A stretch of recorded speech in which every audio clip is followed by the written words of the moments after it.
up, you guys? Welcome back to NRTV. It's K. Dion and Nina. Yes. We're actually going to be talking about the female hair loss epidemic. Just kind of tell them what you went through and the reason why you cut your hair. Okay. Yeah.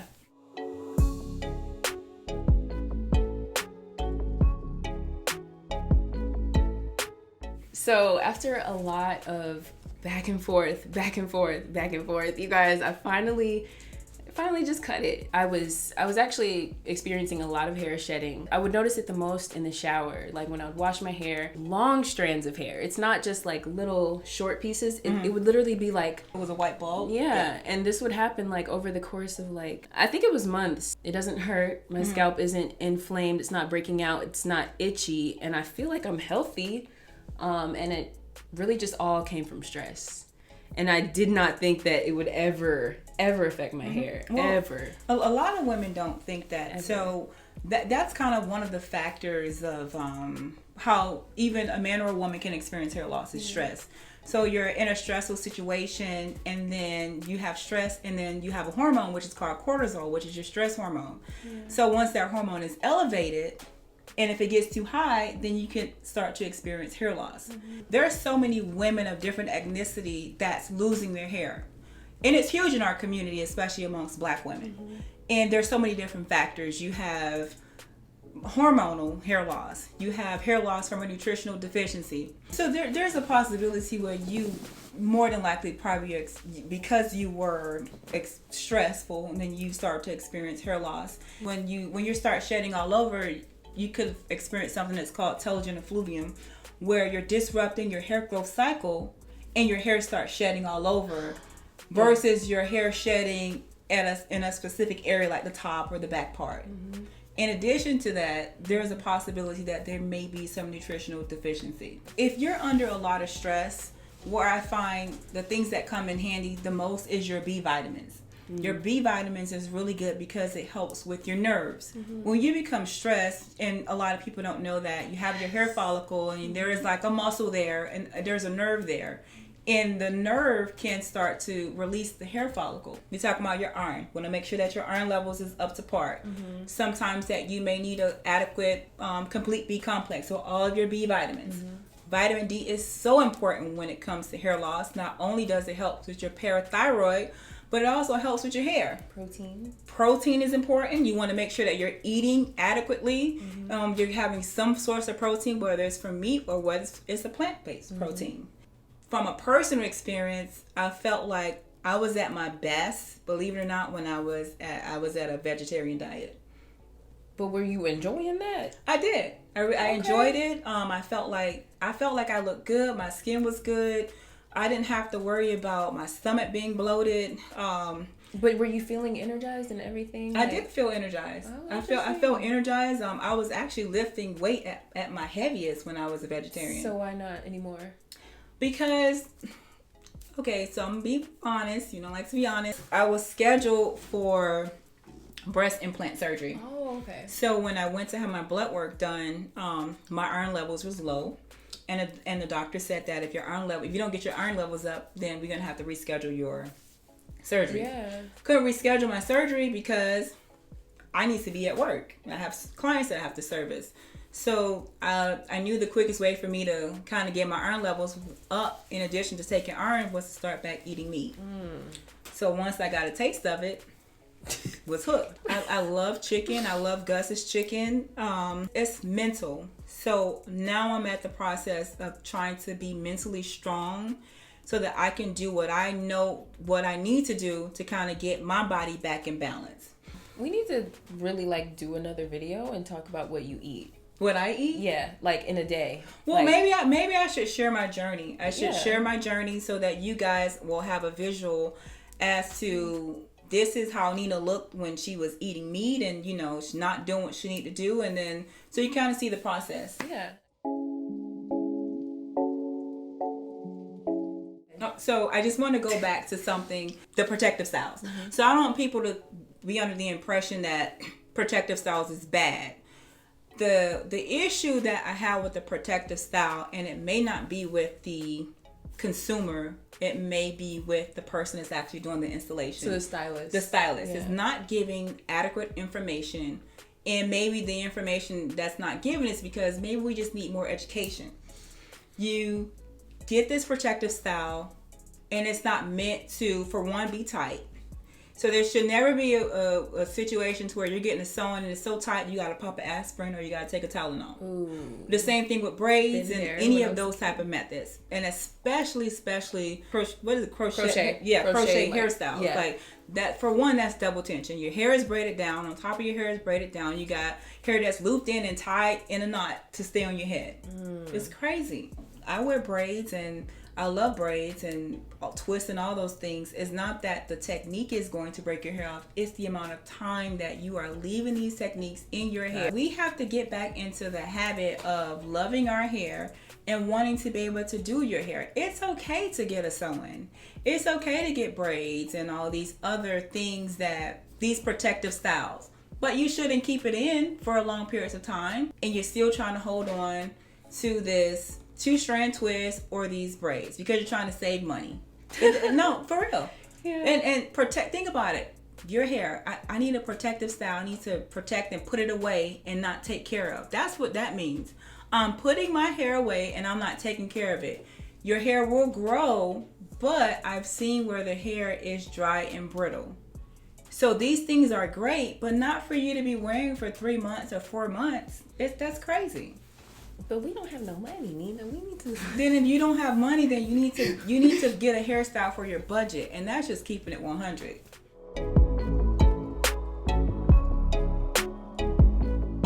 I feel like we are not educating our clientele when to get adequate maintenance. So let's say microlink, for example. Tell them, hey, you can go for 3 months without coming back in. That's not for everybody. For one, what I found, and I do microlinks, and I'm gonna just be 100% honest right now, is that with this particular technique, if you are natural, I need to see you before 3 months. Because within 3 months, you have so much new growth. When it's time for me to adjust the links back to the base of your hair, your new growth is going to prevent me from doing that because why? It's coarse. So I want to see you a little bit sooner. And the reason why is because I want to make sure that that hair strand is still healthy. Women that get relaxers, and you get these techniques, microlink extensions, you get braidless sew-ins, and you wait that long before you come in for maintenance, you have the relaxed hair up against the new growth hair, which is natural coarse. So you got two different textures fighting against each other. So really and the bead is in the middle. You can experience hair loss like that. You can't wait that long. I'm from Miami. We've been doing this method now for about 13 years. It's been out for a long time. I feel like now that it's popular and now it's in our community, the education is not there. And as hairstylists, we have to be like, okay, do I want this quick money and I'm not going to be truthful to my clients, or do I want to be truthful and have a continuous client? Because now this person trusts me, they believe what I'm saying because I'm being 100% honest with them. That's how you build up a clientele, and you keep them by being honest. Don't always focus on the money. We have these products that's advertised to us. They have different parabens, just all these chemicals that can cause hair loss. People are not wearing relaxers anymore. That's what most of us was used to, relaxers, and it made our hair a little bit more manageable. Now you have certain chemicals, not saying relaxers, but the chemicals in the relaxers has been known to cause some type of either scalp condition or hair loss. And you could agree with me or you could disagree with me, but the information has now surfaced. I spoke about this at the Bronner Brothers show, and some of the people there felt a certain way about me talking about relaxers. But when I tell you I do my research, and I'm doing my research not on the word relaxers, but the chemicals that's in it and what it does to the body. I don't care what anybody says. You put a relaxer on your hair and you let the relaxer sit there, the relaxer is getting hot on your scalp. When your scalp is hot, your pores is open, the chemicals is getting into your scalp, plain and simple. So it can affect you. It can cause hair loss. It's now they're saying that it's linked to different type of illnesses, or it's causing like hormonal imbalances in women. Remember, guys, things always change when people mass production. Yeah. So they have to cut down on some things, and it's a lot of stuff is not produced in the United States. That too. I want to get some color, but Nina is so adamant about telling me the dangers of dyeing your hair that it's just like making me like a little nervous. The thing is that it's not about dyeing your hair. Yeah. Okay, so I don't want people to think, oh, don't dye your hair.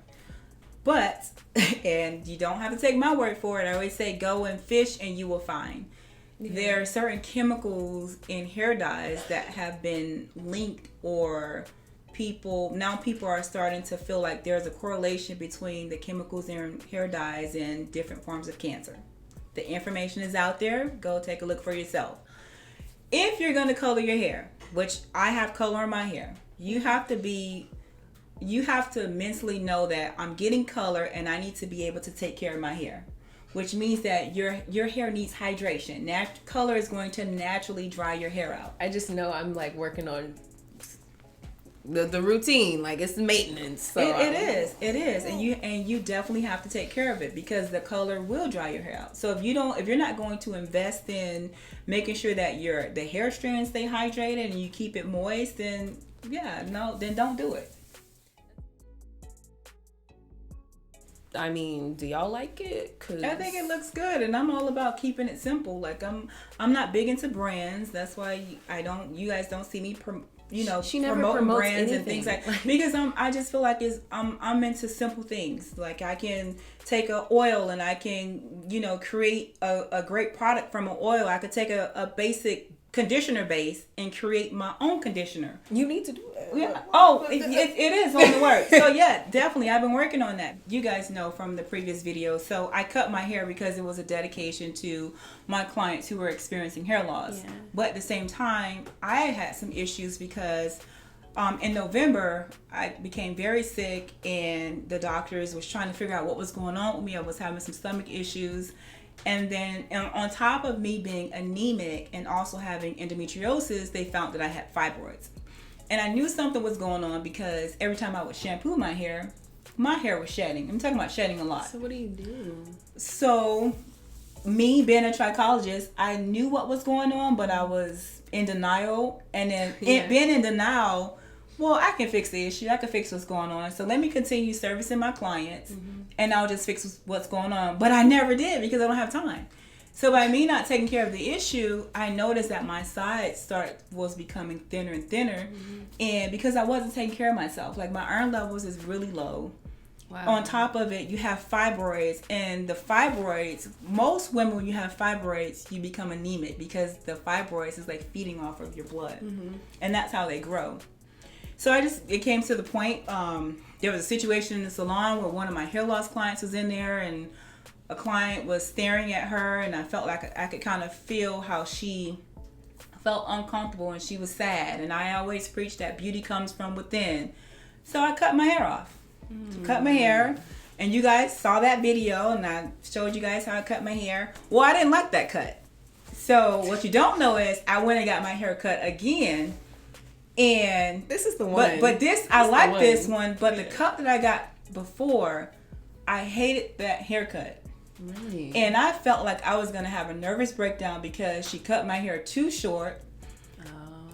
On top of all of the hormone issues that I'm having, my iron levels being low, guys, I'm having a really hard time with my weight. So I'm struggling with my weight. So I have this short haircut. I'm like, my face looks fat. And I felt uncomfortable. I was complaining so much in the salon to where that hair loss client started consoling me. And she was telling me, don't worry. She was like, you're going to get it together. You're going to get it together. And which I did. I finally found the hairstylist that did my hair. And I really like this look. Yeah. But going back to the topic, nutritional deficiency, hormone imbalance because I have the fibroids and I have endometriosis, my estrogen levels is higher than what it should be. On top of my DHT levels for a woman is a little bit higher than what it should be. So, and I really want to talk about the women who are premenopausal or postmenopausal. So that means when you are postmenopausal or premenopausal, you are going through the stages to where eventually you are not going to have a cycle anymore. So we get at a certain age.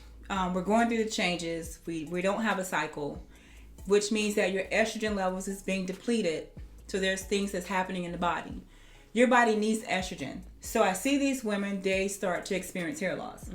So my biggest concern with this group of women of all ethnicities is that your hormones is changing, we're going through the change, but because you're at a certain age, the doctors are not saying you need hormone restoration. Where there's estrogen levels, your progesterone levels, you're looking at your androgen hormones, your cortisone levels and all that to see what level it is. And giving these women some type of hormone replacement so that if you are experiencing hair loss, I'm gonna give you a little bit of hormone that'll help your hair to grow back.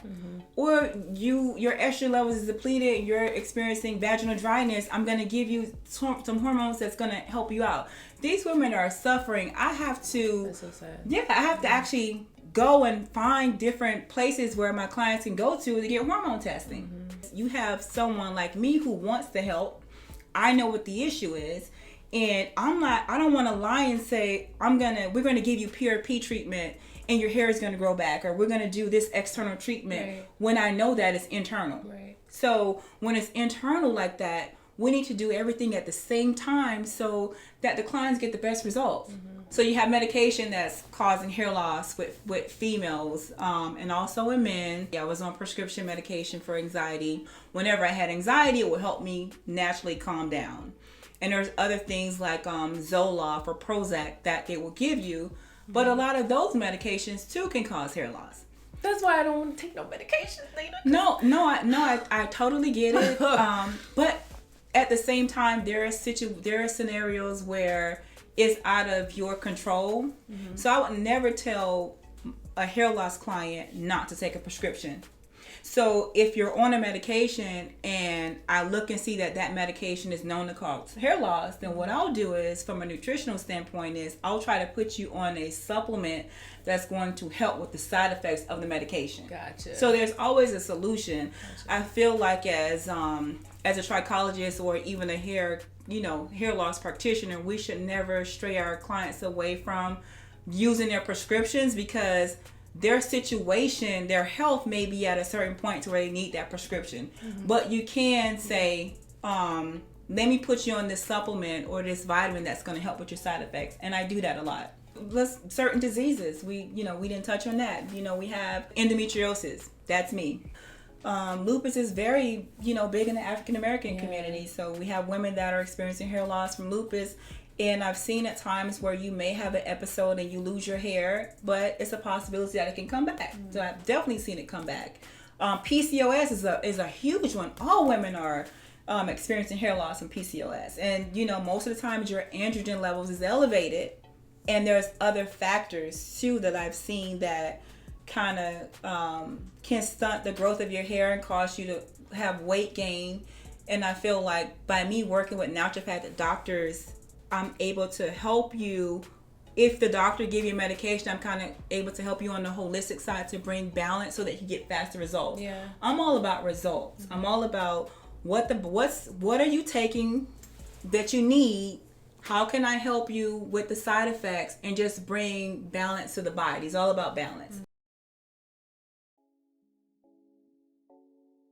I really think that we just all need to be educated and actually practice taking the time and energy and effort to put these things into play so that we can really just see an overall transformation in our hair as a culture, and so that we can move that forward into the next generation. Right. And don't be scared to wear our hair. Our hair embrace it. It's beautiful. It's nothing like it. Think about it.